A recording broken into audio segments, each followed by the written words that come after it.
Hello అందరికీ welcome to my mini vlog. నేను మార్నింగే 5 o'clock లేచి పిల్లలకి లంచ్ అయితే ప్రిపేర్ చేస్తాను కదా. సో లేవగానే నేను ఫస్ట్ చేసేది అయితే టీవీ ఆన్ చేసి ఏదో ఒక డివోషనల్ సాంగ్ పెట్టేసి ఇంకా నా డే అయితే స్టార్ట్ చేస్తాను. అలాగే ఈ వీడియోలో ఇంకా వీకెండ్ అనమాట, సాటర్డే రోజు చేసిన లంచ్. ఆ రోజు మా బాబు అయితే లెమన్ రైస్ చేయమంటే ఇంకా లెమన్ రైస్ చేసేసి ఇంకా బ్రేక్ఫాస్ట్ అయితే ప్రిపేర్ చేశాను.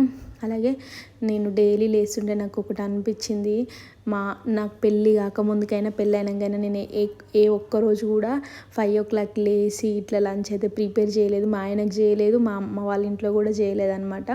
చేసినా కూడా రేర్గా చేసిన, చాలా దేనికైనా ఒక టైం వస్తుంది అంటారు కదా. సో నాకు ఇప్పుడు వచ్చింది అనమాట టైము. అంటే ఇప్పటివరకు మా పిల్లలు చిన్నవాళ్ళే అనమాట. సో ఇప్పటివరకు వ్యాన్లు అయితే ఎప్పుడు పోలేదు, నేనే తీసుకురావడము పంపించడము చేసేది. ఇంక ఇప్పుడు వాళ్ళు వ్యాన్లో వెళ్తున్నారు కాబట్టి ఇంకా లంచ్ ప్రిపేర్ చేసి పెట్టాల్సిందే. ఇంకా నాకు అలవాటు అయిపోయింది. మా ఆయన కూడా అనేది ఆ టైము సిచ్యువేషన్ రావాలి, తినకపోతే అన్నీ సెట్ అయితే టైం వచ్చినప్పుడు అనేది.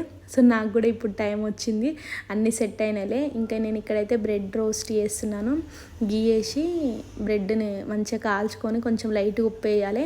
సో ఇంకా దానిపైన నేను తేనె పెట్టేసి ఇస్తున్నాను, జామ్ కాకుండా. చాలా బాగుంటుంది ఇట్లా కూడా. మీరు కూడా మీ పిల్లలకి ట్రై చేయండి, ట్రై చేయని వాళ్ళు. అలాగే నా వీడియోస్ని ఫస్ట్ టైం చూస్తున్న వాళ్ళు, నా ఛానల్ని కూడా ఫస్ట్ టైం చూస్తున్న వాళ్ళు సో నా ఛానల్ని సబ్స్క్రైబ్ చేసుకోండి, నా వీడియోస్కి లైక్ ఇవ్వండి, బెల్ ఐకాన్ టర్న్ ఆన్ చేసి పెట్టుకుంటే నేను చేసే ప్రతి వీడియో మీకు నోటిఫికేషన్ వస్తుంది. సో లైక్ చేయడం మాత్రం అస్సలు మర్చిపోవద్దు. నెక్స్ట్ వీడియోలో మళ్ళీ కలుద్దాం. Thank you.